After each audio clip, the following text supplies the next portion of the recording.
Pero ang goal po if is on the investment, ito ma, may risk involved po.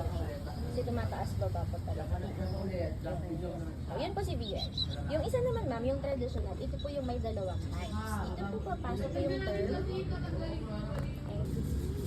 Sa pa rin na. Po dito. Ito. Lamika. Ng people. Yun. Yan ma'am. Pag term po, limited period siya.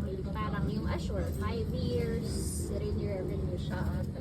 Hanggang 7 years. Traditional term siya. Meron din pong traditional na whole life. Ibig sabihin po ng whole life, ito yung nagpo-cover sa isang tao hanggang old age. Usually hanggang 100 years old. Tapos, if you want something that would focus on health, traditional din po siya.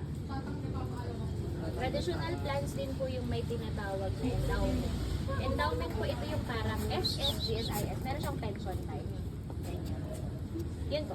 Tapos in terms of premiums naman po, premium, ito po yung amount na hinuhulog sa isang insurance.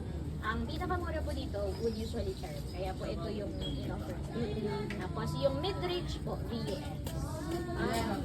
Oo, sabi sa'yo eh. Sabi sige po. Mataas yung premium, yung traditional po.